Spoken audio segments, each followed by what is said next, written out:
Assalamualaikum warahmatullahi wabarakatuh. Salam sejahtera bagi kita semua yang saya hormati Bapak Dr. Mas Marwan selaku dosen pengampu mata kuliah Teori Ekonomi Makro serta teman-teman yang kami banggakan. Pada kesempatan kali ini kami dari kelompok 7 akan mempresentasikan studi kasus mengenai pertumbuhan ekonomi melambat. Melalui presentasi ini, kami akan menjelaskan pengertian, penyebab, dampak, serta upaya yang dapat dilakukan untuk mengatasi perlambatan ekonomi. Baiklah, sebelumnya perkenalkan kami dari kelompok 7 dengan anggota yang pertama Aisyah dengan NIM 240533131 dan saya sendiri Fujiwara Basrai dengan NIM 240530057. Selanjutnya Israni Atika dengan NIM 240536060 serta Miftahur Rahma dengan NIM 240530097. Baiklah, untuk materi pertama mengenai pengertian pertumbuhan ekonomi yang akan saya sampaikan sendiri.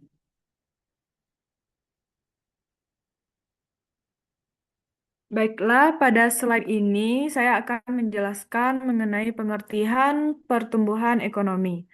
Pertumbuhan ekonomi merupakan peningkatan kemampuan suatu negara dalam menghasilkan barang dan jasa dalam periode tertentu. Dengan kata lain, semakin banyak barang dan jasa yang dapat diproduksi suatu negara dari waktu ke waktu, maka semakin tinggi pertumbuhan ekonominya. Indikator yang paling umum digunakan untuk mengukur pertumbuhan ekonomi adalah produk domestik bruto atau PDB real.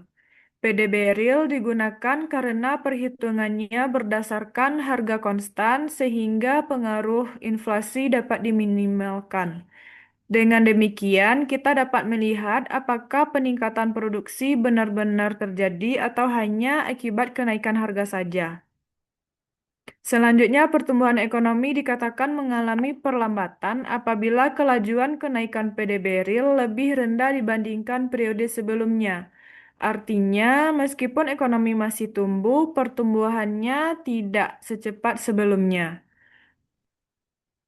Kondisi perlambatan ekonomi ini biasanya menunjukkan adanya pelemahan dalam berbagai aktivitas. Ekonomi seperti menurunnya produksi barang dan jasa, berkurangnya konsumsi masyarakat, menurunnya investasi perusahaan, serta melemahnya aktivitas perdagangan. Jika kondisi ini terus berlangsung, maka dapat memberikan dampak terhadap pendapatan masyarakat dan kesempatan kerja. Oleh karena itu, memahami pertumbuhan ekonomi sangat penting karena dapat menjadi gambaran mengenai kondisi dan kinerja perekonomian suatu negara. Baiklah, hanya sekian materi yang dapat saya sampaikan. Untuk materi selanjutnya akan dilanjutkan oleh rekan saya, Miftahul Rahma. Kepada rekan saya, Miftah disilahkan. Baik, terima kasih kepada moderator. Selanjutnya, saya akan menjelaskan mengenai penyebab pertumbuhan ekonomi itu melambat. Pertumbuhan ekonomi dapat mengalami perlambatan akibat menurunnya beberapa komponen utama dalam kegiatan ekonomi itu sendiri. Yang pertama ada penurunan konsumsi rumah tangga. Konsumsi rumah tangga merupakan salah satu faktor terbesar dalam pembentukan PDB atau produk domestik bruto.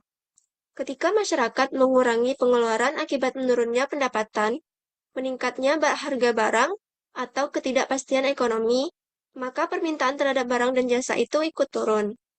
Penurunan konsumsi menyebabkan perusahaan mengurangi produksi, sehingga aktivitas ekonomi menjadi lebih lambat. Contohnya itu masyarakat lebih memilih menabung dibandingkan membeli barang karena khawatir terhadap kondisi ekonomi. Yang kedua ada penurunan investasi. Investasi merupakan pengeluaran perusahaan untuk meningkatkan kapasitas produksi seperti pembelian mesin, pembangunan pabrik, dan juga pengembangan usaha. Ketika dunia usaha memiliki ekspektasi negatif terhadap masa depan ekonomi, perusahaan itu cenderung menunda investasi. Faktor seperti kenaikan suku bunga, ketidakpastian pasar, dan juga lemahnya permintaan dapat menyebabkan investasi itu menurun. Adapun dampak dari penurunan investasi ini, yang pertama, produksi ikut menurun, lapangan kerja berkurang, serta pertumbuhan ekonomi itu melemah. Lalu yang ketiga ada perlambatan ekonomi global. Perlambatan ekonomi global dapat mengurangi permintaan terhadap produk suatu negara. Jika ekspor itu menurun, maka pendapatan dari sektor perdagangan internasional ikut berkurang, sehingga pertumbuhan ekonomi itu dapat melambat. Selanjutnya, saya akan menjelaskan mengenai konsep makroekonomi terkait. Yang pertama ada PDB real dan juga pertumbuhan ekonomi. PDB real ini menggambarkan nilai barang dan jasa yang diproduksi suatu negara dengan menggunakan harga tetap. Penggunaan PDB real lebih tepat untuk melihat pertumbuhan ekonomi, karena tidak dipengaruhi oleh perubahan harga. Selanjutnya, pertumbuhan ekonomi. Adapun rumus dari pertumbuhan ekonomi itu, PDB tahun berjalan dikurang PDB tahun sebelumnya, dibagi PDB tahun sebelumnya dikali 100%. Jika hasil pertumbuhan ini menurun, berarti terjadi perlambatan ekonomi. Konsep yang kedua yaitu komponen permintaan agregat atau agregat demand. Dalam ekonomi makro, total permintaan dalam perekonomian disebut permintaan agregat atau AD. Adapun rumusnya yaitu AD sama dengan C ditambah I ditambah G ditambah NX. C ini adalah konsumsi rumah tangga, I adalah investasi perusahaan, G adalah pengeluaran pemerintah, dan NX adalah ekspor bersih. Permintaan agregat ini menunjukkan jumlah keseluruhan barang dan jasa yang diminta dalam satu perekonomian. Jika salah satu komponen turun, maka permintaan agregat ikut turun dan dapat menyebabkan pertumbuhan ekonomi itu melambat. Mungkin hanya sekian materi dari saya kembalikan kepada moderator.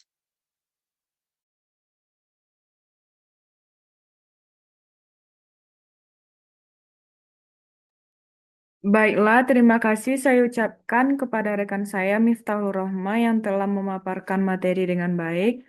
Untuk materi selanjutnya akan dilanjutkan oleh rekan saya Israni Atika. Kepada Israni Atika, disilahkan. Baiklah, terima kasih kesempatannya kepada moderator. Di sini saya akan melanjutkan penjelasan materi tentang hubungan AD dengan perlambatan ekonomi. Pada modal agregat demand atau AD, konsumsi masyarakat atau C dan investasi atau I merupakan komponen penting yang mempengaruhi permintaan agregat. Ketika konsumsi atau C menurun dan investasi atau I juga menurun, maka permintaan agregat akan turun. Penurunan permintaan agregat menunjukkan bahwa jumlah barang dan jasa yang diminta dalam perekonomian berkurang. Akibatnya, perusahaan menghadapi penurunan permintaan sehingga mereka mengurangi produksi. Ketika produksi berkurang, kebutuhan tenaga kerja juga dapat menurun dan pendapatan yang diterima masyarakat menjadi lebih rendah. Penurunan pendapatan ini akan semakin mengurangi daya beli masyarakat. Pada akhirnya, kondisi tersebut menyebabkan pertumbuhan ekonomi melambat, yang biasanya tercermin dari menurunnya laju pertumbuhan produk domestik bruto atau PDB. Sebagai contoh, ketika masyarakat memilih mengurangi belanja karena kondisi ekonomi yang tidak pasti, perusahaan mengalami penurunan penjualan. Untuk menghindari kerugian, perusahaan mengurangi produksi dan menunda investasi baru. Akibatnya, aktivitas ekonomi menurun dan pertumbuhan PDB menjadi lebih lambat. Next. Selanjutnya yaitu model AD dan AS.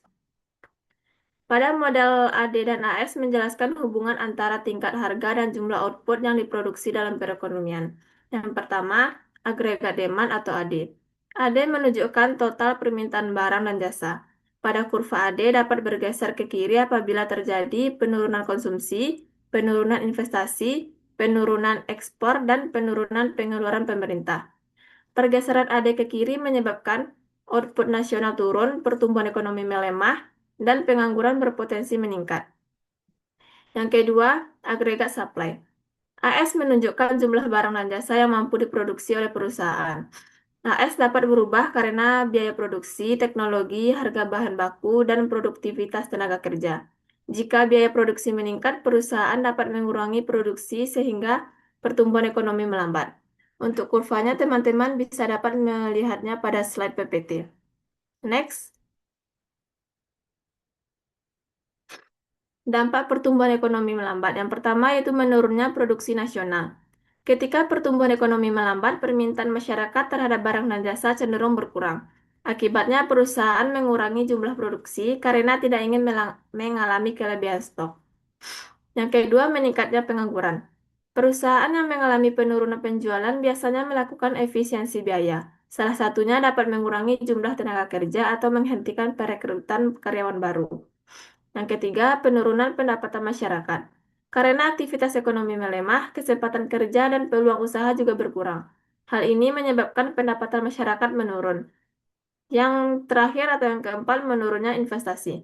Dalam kondisi ekonomi yang melambat, investor cenderung lebih berhati-hati karena prospek keuntungan dianggap kurang menjanjikan. Akibatnya, investasi baru menjadi berkurang. Sekian penjelasan materi dari saya kembalikan kepada moderator.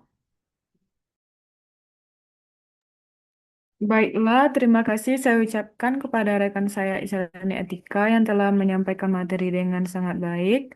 Untuk materi selanjutnya akan dilanjutkan oleh rekan saya Aisyah. Kepada Aisyah disilahkan. Terima kasih kepada moderator atas waktunya. Untuk materi terakhir yaitu upaya mengatasi perlambatan ekonomi, di mana perlambatan ekonomi dapat diatasi melalui berbagai kebijakan pemerintah untuk meningkatkan kembali aktivitas ekonomi dan menjaga stabilitas perekonomian. Di mana upayanya yang pertama meningkatkan belanja pemerintah. Pemerintah dapat meningkatkan pengeluaran untuk pembangunan infrastruktur, program sosial, dan kegiatan produktif lainnya. Hal ini bertujuan mendorong permintaan agregat, menciptakan lapangan kerja, serta meningkatkan pendapatan masyarakat. Yang kedua yaitu memberikan stimulus ekonomi.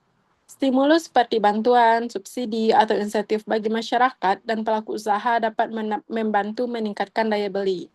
Dengan meningkatnya konsumsi, kegiatan produksi dan pertumbuhan ekonomi dapat kembali meningkat. Yang ketiga yaitu menjaga stabilitas suku bunga. Pemerintah dan Bank Sentral perlu menjaga kestabilitasan suku bunga agar investasi tetap berjalan. Suku bunga yang stabil dapat mendorong perusahaan untuk melakukan investasi dan memperluas usaha. Yang terakhir yaitu mendorong ekspor dan produktivitas industri.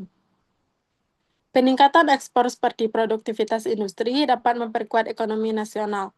Upaya ini dilakukan melalui peningkatan kualitas produk, penggunaan teknologi, dan pengembangan sumber daya manusia. Next. Baik, untuk kesimpulan dari materi kami yaitu, pertumbuhan ekonomi melambat terjadi ketika aktivitas ekonomi mengalami penurunan, terutama akibat melemahnya konsumsi dan investasi. Dalam perspektif makroekonomi, perlambatan ini dapat dijelaskan melalui konsep PDB real, permintaan agregat, dan model ADAS.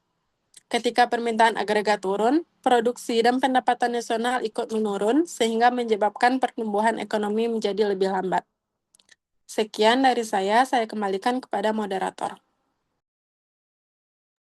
Baiklah, terima kasih saya ucapkan kepada Aisyah. Dan hanya sekian presentasi dari kelompok 7. Apabila terdapat kekurangan dan kekhilafan, kami mohon maaf. Kami tutup dengan Assalamualaikum warahmatullahi wabarakatuh.